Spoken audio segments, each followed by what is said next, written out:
pupunta dito, di ba? Having said that, Mr. President, ang news ngayon, Mr. Chairman, is that the President will call a special session. That's good. Because we announced it, alam na namin na minority na kami in terms of the number. Kasi nga, kinulong na nila si Senator Jinggoy, hindi pinayagan ang online voting sa senador, pero pinauwi lahat ng empleyado ngayon, mag-work from home na lang daw sila. So alam namin, napapalitan nyo kami sa committee, pero hindi nyo mapapalitan ng President kung hindi 13. So eto lang pakiusap ko sa Malacanang. Kumuha kayo ng isa pang senador para sa special session, bumaba na ako bilang Senate President para wala na tayong problema pare-pareho, pero para masunod yung konstitusyon. Kung pwede lang, Senator Amy, na bumaba ako today, Chairman, Senator Robin, gusto ko nang bumaba today as Senate President. Ang problema, I have a duty to the Filipino people and to the Philippine Constitution.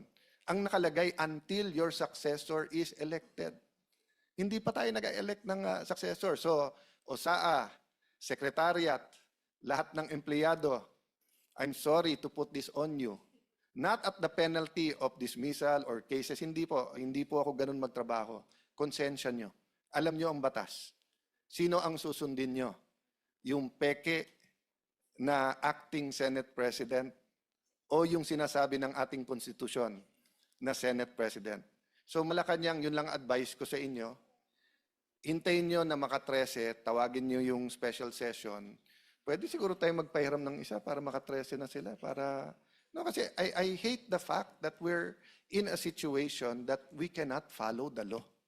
So Attorney Baligod, 18 nating magigiting na sundalo. Salamat sa panahon ito, no? Yeah. So we'll sabi at the request of Senator Amy, can you show the pictures just so that you can identify it para on the record ito, no? Para pag gumawa ng report ng Blue Ribbon Committee. But from our hearts, ang dami nagte-text sa amin. Hindi kami humuhusga, ang publiko ang humuhusga, pero nagpapasalamat na dumating kayo ngayong araw na to. Ikaw na magtanong. Yes, sino ang nariyan sa picture? O sinong kumuha ng picture? Kaninong picture po yan? May nakakaalala ba dyan? Ma'am, May kasama yan on the same page? Paki-flash na rin. Baka sakali mas kabisado nila yung isa. Yes? Your Honor, yung picture po na yan ay ibinigay ng isang empleyado rin ni Ginoong Saldico na wala dito sa 18. Kasi- So, ibig mo sabihin, yung binanggit mo 19 na meron pa talagang ibang magsasalita, eto yung mga ambag nila. Opo, pero sila, alam din po nila ito dahil Okay. lumabas ito sa chat group nila. Alright. Pero yung actual po na kumuha ng picture, wala po sa 18. Ito, RPC 811, kinunan rin ninyo to? O naibigay lang? Anybody knows anything about this picture? Your Honor, nakunan din po ng isa kasama namin pero hindi kasama dito. Okay. Pero na-post sa chat group niya. Yes, Your Honor. Ano ulit yung purpose sa pag-post sa chat group nyo? Para alam na dumating doon? Yes po. Sa chat group, kanino kayo nagre-report? Sa officer in charge namin na close in ni Kong Saldi na PNP na active pa. Active na PNP? Yes, ma'am. Okay. May mga picture pa. Ito naman sa loob ng bahay. Kaninong bahay to? Asan na? Yung sumunod na pictures, nasa loob ng bahay. Ayan. Yung sumunod. Napakaraing maleta. Kaninong bahay yan? Kung maalala ninyo? O kung sinong nag-deliver dyan? Po. Your Honor, good afternoon po. Ako po si George Villalon. Video po yun, ma'am, sa bahay po ni Martin Romualdez po sa 42 po, McKinley. Ito yung bahay sa McKinley, di ba? Saan to? Sa Salas? O saan? Yes po, ma'am, sa sala po. Sa sala, oo. Mukhang ang pamilyar, opo. Kailan ito? May video po yan, ma'am. May video siyang kasama. Yes po. Kasama ko po si John Paul. Si John Paul, Estrada po. yung tao ni Kong Saldi. Po. Yes po. Oo. So ilan ang maleta? Ito ba yung napakaraming maletang pinatid ninyo? Pinakamababang malita pa po yan, ma'am. Ito ang pinakakonti. Yes po. Ilan ito? Napakarami Nasa na picture 20 po. Ah, Nasa 20 po. 20? Yes po. Okay. Kailan? Maalala mo? November 21, 2023 po. 2023? Yes po. Okay. So, smallest delivery yan, kung tutuusin. Yes po, ma'am. Okay. May mga picture pa. Ito hindi naman yata sa bahay, mukhang airport. Saan to? Yung sumunod. Ayun. Ayun, sa kaliwa. Saan yan? Sa ano po yan, ma'am? Sa basement 3, Horizon Homes. Basement 3 ng? Horizon Home, ma'am. Okay. Bali, packet doon sa elevator, ma'am. Papunta sa 56 sa condo unit ni Bosaldi. Oh. Marami po yan, ma'am. Oo, Bali, mukhang napakarami. Isang helera, pare-parehong mga maleta. mga 56 ka malita yung naakyat namin doon, ma'am. 56 maleta. Yung picture dito sa ibaba, ganon din? Yan po yung ano ma'am, yung may dilaw. Oo, yung may red, Yan po yung may yellow. box ma'am. Yan po yung time na kasama ko si Top Orly Gutesa na nag-deliver kami sa 42. 52 po yan. Kasama na po yung box. Yung, ano ma'am, yung nakaharap, walang putol yung pag-picture. Ako yun po, ma'am. Ikaw yun. Yes po. Okay. Sige. So, itong helicopter, mukhang apat ba yung maleta? Itong may helicopter, the same helicopter kanina, di ba? Magkapareho lang tong helicopter. RPC 811. Kasamahan rin ninyo nagpadala nito, hindi ninyo alam. Yes, Your Honor. Okay. So, andito na si Senator Marcoleta. May mga listahan kayo rito? May mga picture pa rin dito sa sinumpaang salaysay ninyo. Ito naman, nasa loob yata ng sasakyan? Tama ba? Saan to? Nasa loob ito ng sasakyan, saka... Yan ma'am sa ano sa bahay ni former speaker po. Okay. Pati yung ibaba. Yes po, yes po. Aling bahay? Yan ma'am sa ano sa Horizon Homes. Sa? Horizon Homes. Akala ko yung kay Saldi, yung kay Horizon. Sorry. Ito, saan to? Horizon Homes yan, ma'am. Sa Pero unit ni Boss Hindi bahay Aldi. ni former speaker yan, di ba? Yung nasa taas po, ma'am. Ayan po. Number 42, McKinley. Sa 42. Okay. And then, yung sa Horizon, ito yung ibaba. Yes po. Yan po yung unit ni Boss Aldi. Ito yung, meron kayong mga dates dito na puros 2022. Tapos, ayan na, yung mga sumunod. O kayong lahat. Kayong tatlo. Sorry mo, Po. Ako po yung isa ma'am, yung naka-stripe na police Naka-stripe shirt. ikaw yun. Oo. Sa kaliwa. Ako Sino naman, yung dalawang kasama mo?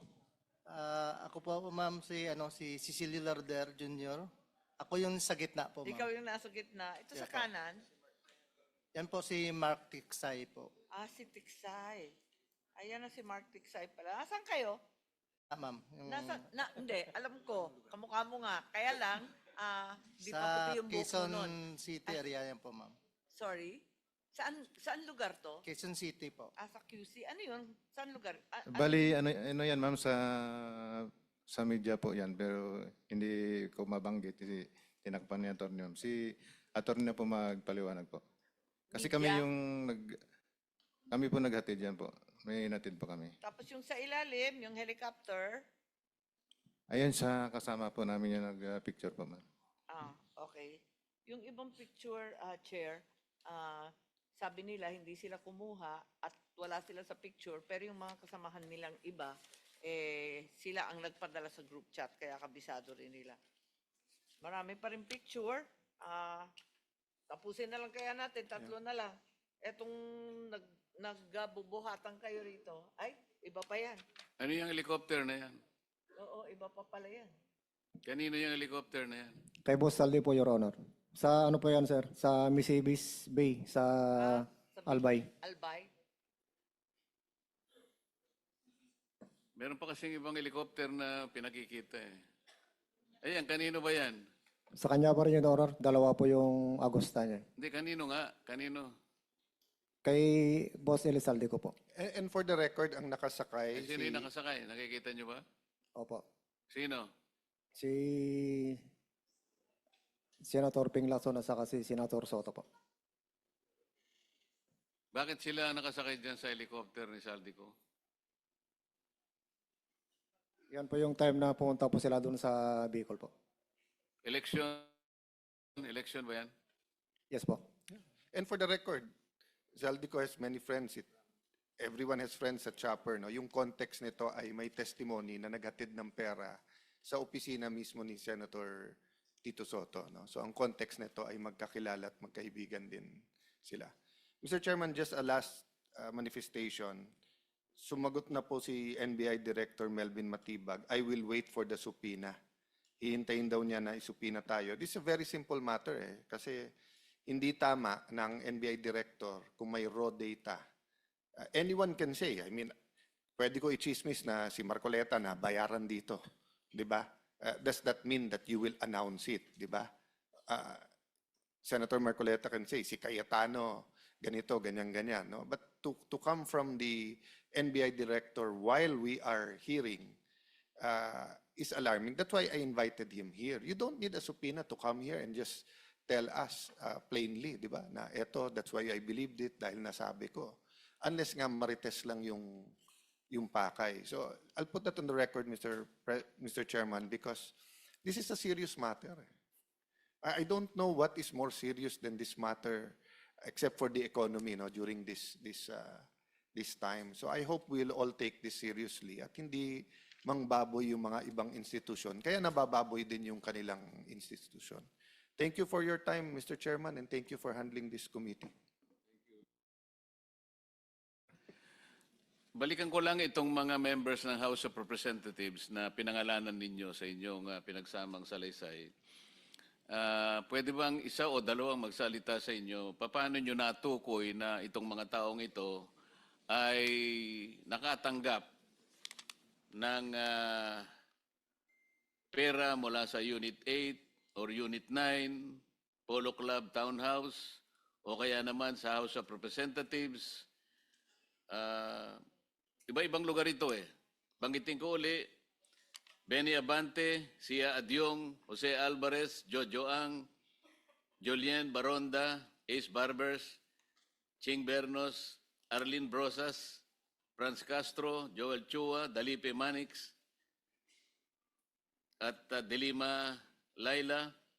Hindi pa siya congresswoman noon, kagaya na sinabi nyo, pero nakita nyo sa ibang pagkakataon, Dan Fernandez, Janet Garin, Don Gonzales, Jay Kong Hun, Jerbil Luistro, Raul Manuel, Marcos Sandro, Paulo Ortega, Joseph Paduano, Stella Kimbo, may litrato pa rito Bahay niya ba yung pinagdalhan ninyo? JJ Suarez, Erwin Tulpo. Meron nakalagay rito, pwede bang isalay sa inyo yung konting detalye? Bagamat nagkausap na tayo ngayon, nasabi ninyo ay gagawa kayo ng kaukulang detalye para patibayin lahat ito. Atty. Baligod, sino kayang pwedeng magsalita para lang itong mga binanggit nating paano nyo nakita at anong pagkakataon, maleta ba ang tinanggap, karton o shopping bag o expandable envelope na kagaya ng binabanggit nyo sa maraming paragraphs ng inyong pinagsamang salaysay? Your Honor, yung sa HOR po, lagi po kaming nagdadala dyan, isang van po, bulletproof, na puno po hindi naman po puno. Doon po namin nilalagay yung mga paper bag po. Para kanino? Galing po ito sa Horizon, Your Honor, binababa, kinakarga namin. Then pagka yung time na napupunta kami ng Congress po, kasama po yung van na yun. Sa anong pagkakataon na ibibigay yung mga daladala ninyong mga naka-paper bag? Yun po, nagmi-meeting po sila sa opisina po ni Boss Aldi. Then pagkatapos po noon, nakikita na po namin na yung dala po namin mga paper bag galing Horizon po, dala-dala na po nila, bit-bit na po nila. Kung hindi man sila yung EA po nila. Dahil kabisado ninyo yung mga dala-dala yung paper bag, pagka nabit-bit nila, alam ninyo na yun ang mga dala-dala ninyong paper bag. Yes, Your Honor. Nakikita po namin sa team ni Boss Aldi po. Maliban sa mga members ng Congress na binanggit natin, meron bang mga cabinet secretaries ang nabigyan ninyo ng maleta? Meron po. Yung si dating DBM, Secretary Amina Pangandaman. Pumunta po siya sa BGC po, Horizon Homes. Sino pa? Sa akin po, yun lang po ang nabigyan. Sa inyong mga ibang kasama, may natatandang ba kayo na secretary ng cabinet na nabigyan ng maleta o anumang kahon o paper bag o envelope o anumang container ng pera? Yes, Your Honor. Ako naman po ang nagpipick up weekly doon sa 20th Banaba sa Forbes Park kay Secretary Francisco Chulaurel Jr. Kasama ko po yung si Top Orly Gotesa, si PR Joey de Guzman, tapos dinadala namin sa bahay ni Joey de Guzman din po. Teka muna, cabinet secretary pero meron kayong binabanggit na media? Ganun ba yun? Paano yun? Yes, sir. Kasi PR media niya si Joey de Guzman, sir. At pagkatapos kong mag-duty doon, sir, kasi nalipat ako sa ibang assignment sa asawa ni boss, kung saldi ko, kay Ma'am Maylin Arco. Ang pumalit sa akin naman si Taverdo, which is the same activity pa rin, sir. Kumukuha pa rin sila ng paper bag doon every week. Tapos dadalhin sa bahay ni Joey de Guzman para sa media po. So, ang binibigyan ninyo ay yung media. Yes, Your Honor. Hindi, ang tinatanong ko, cabinet, secretaries. Sino pa, maliban sa sinabi ng isa sa inyo kanina? Kasi yung sinasabi mo na napunta kay Secretary Chu, napunta rin pala sa media. Yan ang pagkakarinig ko. Tama? Yes, Your Honor. Tama po. Yung direktang cabinet secretary na nabigyan, kung meron, Ako po, Your Honor, si Yosik Bunuan po. 8 malita rin po yung nadala ko doon. Kasama ko po si Mark Tiksay at si Brian Lasaga. Nandyan din po yan sa yun. Thank you. kanina, Tony Baligod, merong sasalita sa kasama mo, narinig mo rin siguro, may binabanggit siya na human trafficking kanina, na hindi muna natin binigyan ng atensyon kanina dahil nakapokus tayo sa maleta. Ngayon, ano yung pangyayari at nabanggit ninyo yung sa issue ng human trafficking? Nabanggit ko po yon para lang magbigay ng example na hindi lahat ng alam nila ay nailagay po dito sa affidavit. At nabanggit ko yung example po na yon dahil napakabigat po na krimen yun eh. Yung human trafficking, I think, under the new law 11362, punishable by 15 to 20 years, plus perpetual disqualification to hold public office. And isang mataas na opisyal ang gumagawa noon. Ang sabi pa nga ho nila ay minsan, nagpapakuha ng 5 babae, pagpipilian niya, yung hindi niya nagustuhan, bibigyan niya ng tip, then maiwan yung napili niya. No? And it did not happen once, it did not happen twice. Marami po. Sa Maidas, minsan sa Shangri-La. Sinabi lang sa iyo yan. Sinabi rin po pati pangalan, no? Hindi, kinuwento lang sa iyo yan. Opo. Ang ibig ko sabihin, sino makakapagpatunay kung sino yung binabanggit mong opisyal na yan? Nandito po yung dalawa na naka-experience, nakasama ho silang naghatid nung babae at doon, ilang pagkakataon? Dalawa? 2 beses po na So, mamimili siya mula sa 5, ganon? o minsan 3, minsan 2 ang dadalhin po, Namimili muna siya. namimili, and then yung napili niya, may iwan doon. At alam po nila kung sino yung O, di, mambabatas na sino? yon dahil hinahatid po nila sa kwarto yung babae.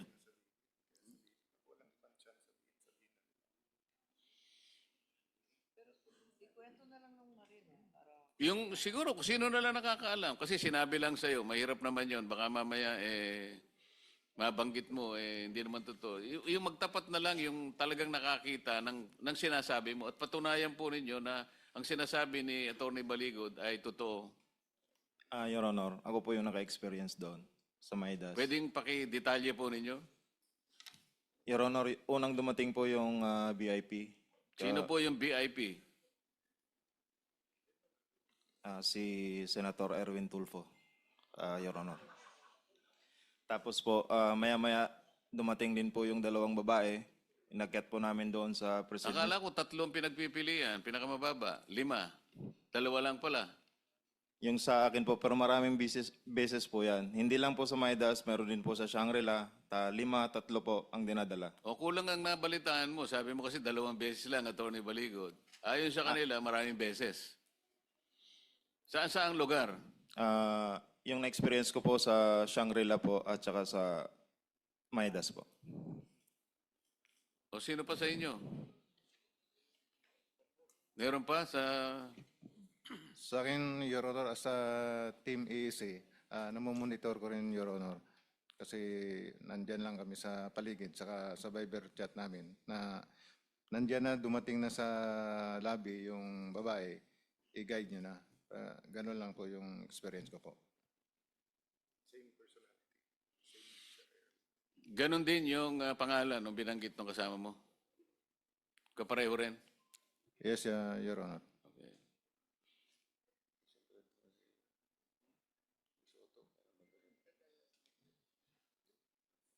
Mr. Chairman, the issue kasi here is bakit ayaw ituloy ito. And if ginamit ni Senator Soto at Senator Lacson for false accusation or selective justice, because lumalabas dito magkakampi yung DOJ Ombudsman at witnesses at sila nakakapili kung sino ang state witness at hindi. No? Ang aking balita sa case ni Senator Joel Villanueva, in fact, 4 yung version na lumabas dito, tapos bumaliktad na nga yung 2. So medyo magulo yung mga storya. So I was just really surprised bakit ganun ang reaction. Alam mo, nung nag-umpisa to, hindi natin kalaban ang Malacanang yung dito sa changing of here. In fact, may mga dialogues through informal channels para sabihin, trabaho tayo, economics, impartial na impeachment, no? Meaning fair sa dalawang side. Pero nagulat kami bakit ganyan reaction at ayaw talaga matuloy ito. So yung pala, may mga personality na nababanggit from the 11 senators and then yung nabanggit ko kanina na may tinatakot na ilan miyembro na babanggitin o hindi. No? So I really hope that you will have your day in court, so to speak, meaning a real interview by the DOJ, by the Office of the Ombudsman. I think, Attorney, the individual affidavits will be important. And I really hope you keep your group together. And siguro mananawagan lang ako sa mga kababayan natin kung kayo'y naniniwala sa grupo. Yun nga, they're existing now by ambag-ambag. I don't know how, but siguro through Attorney Baligod, because their daily lives ng kanilang pamilya continues. And we don't know if this scandal will be 1 week, 1 month, 1 year, because tip of the... So lumalabas sa inyo, no? 2022 pa lang? When was the first delivery? Sir, paki-mic lang para. September 2022. 2022, and they took office June 30. So hindi pa siguro namang ghost project yan. So regardless saan galing ang pera, it only took July, August, September It only late July kasi hindi siya naging APRO until SONA after SONA. So August, September, so parang 2 buwan pa lang may delivery na. So we're talking about corruption scandals that were already in existence 2022, 23, 24 bago to sumabog lahat ng 2025, no? So Mr. Chairman, I hope nga that people will continue to help us, point us in the right direction, yung mga tamang witness. And kabaliktaran, kung may nanonood ngayon na tingin nyo ng bobola, nabayaran, nagsisinungaling ang mga kaharap namin ngayon, give us the information so that we will test their credibility. Thank you, Mr. Chairman. From my side, I think we should give them rest. I hope they'll be safe, but I think it's very important we schedule a hearing next. Tingin ko makikipag-unahan yung 11 kung ano mauna yung special session or yung pangalawa nating hearing. No? But I'm serious, Mr. Chairman. I'm willing to give up the Senate presidency for just so that masunod yung konstitusyon. But I'm not willing to give up the truth. Kailangan matuloy itong hearings na to. Thank you, Mr. Chairman. Thank you, Mr. SP. I share your optimism as well as your frustration. Like you, I do not wish to hold the chairmanship of the Blue Ribbon Committee. Hindi ko ginusto ito. Naibigay lang sa akin noong unang pagkakataon. Kinaya ko, gusto kong gawin din, alang-alang sa bansa. Ngunit tinanggal sa akin. Ngayon ay pinipilit naming buhayin uli para sa ganon ay malaman na ng bayan ang katotohanan. Ngunit dumadaan tayo sa napakaraming pagsubok. Ito nga yung aming pinakikiusap. Sino man ang gustong humawak ng responsibilidad na ito, okay lang po sa amin. Basta't sana magkaroon lamang sila ng kaseryosohan sa pananagutan na gawin natin ito alang-alang sa ating bansa. Hindi alang-alang sa pansariling interes sapagkat mga pangalan pala nila ang nababanggit dito sa maraming pahina ng inyong pinagsamang salaysay. Kaya pala ang ginagawa nila ay imbes na ituloy, ay ayaw nilang ituloy. Kaya hindi po natin alam kung ito na yung huli nating pagdinig o maaari pa tayong magkaroon ng pagdinig. Depende po kung ay pagtatagumpay nila ang kanilang layunin na talagang takpan na, putulin na, bigyan na ng katapusan ang pagdinig na ito.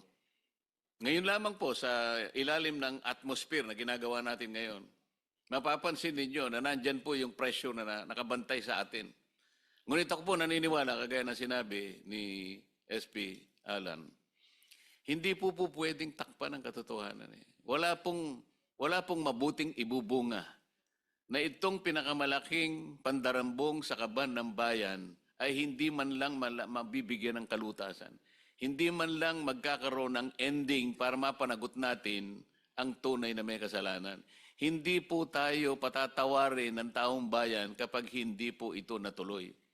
Ngayon, kung gusto po nilang ituloy ito sa ilalim ng kanilang pamumuno, nasa sa kanila po yun. Pero sasagutin nila sa taong bayan. Ano pong gagawin nila? Itutuloy po ba nila?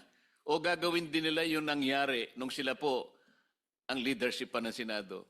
Na sa loob ng 10 buwan, wala man lang isang pagdinig ang ginawa nila. Nagbigay pa sila ng katakot-takot na kondisyon para magpatuloy ang pagdinig na ito. Gumawa sila ng partial report at pinapipirma kami. Kahit sino naman po siguro sa inyo ang bibigyan ng assignment ng inyong mga principal o inyong mga boss na mayroong pinagagawang isang bagay, magulat ka, mag-report ka, ibibigay mo sa kanya kalahati lang, hindi tatanggapin ng management o kahit sinong ahensya. Kailangan kasi kompleto bago mo pirmahan. Ang ginagawa nila, pinapipirma sa amin kahit hindi kompleto. Lahat ng kondisyon, kagaya ninyo, ang kondisyon kailangang mapatibayan hanggat hindi niya napapatunayan sa sarili niyang panukat na kayo'y nagsasabi ng totoo, kailanman hindi kayo ipatatawag. Kung hindi pa nagkaroon ng pagkakataong kagaya nito na marinig kayo ng buong sambayanan, hindi sana kayo nagkaroon ng pagkakataon na gano'n. Ganon po kahirap. Ang dinadala naming responsibilidad, makita lang natin. Malaman lang natin ang kabuuan ng puzzle na ito na kung tawagin natin ay flood control scandal. Trilyong piso ang winaldas. Ninakaw sa pera ng bayan. Pera ng tao ang nagnakaw po sa tanghaling tapat. Hindi po nakamaskara. Nakakurbata po, nakabarong lahat. Pagkatapos, ayaw nilang ituloy ang pagdinig na ito. Masama po ba na magsama-sama kami? Bakit po sila nagalit sa amin nung sabihin naming ituloy natin ito? Ayaw po ba nilang yung tungkulin na yon ay pagsilbihan nilang taong bayan? Pera po nila ang nawaldas, pera ang nawala. Katungkulan po natin na hanapin yon, alang-alang sa sinumpaan naming tungkulin na ang ating mamamayan ang mauuna sa lahat ng bagay. Hindi kailanman ipagpapauna ang sarili ng interes. Nakita na po natin ngayon, kaya po pala ganun ang kanilang patakaran. Sangkot pala yung marami sa kanila. So kami po ngayon ay magpapasalamat sa inyo. Kung tayo po ipapalarin, magkikita-kitang muli sa susunod na pagdinig. Sana maipagpatuloy natin para mabuksan lahat ang dapat nabuksan. Yung inyo pong mga individual affidavits, ipagkaloob po ninyo sa komite, yan po ay magiging parte ng pagdinig sa araw na ito.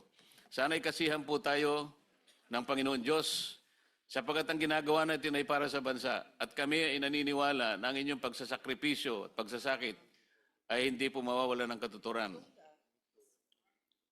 Meron ka gusto sabihin? Meron ka gusto sabihin? Suspend lang.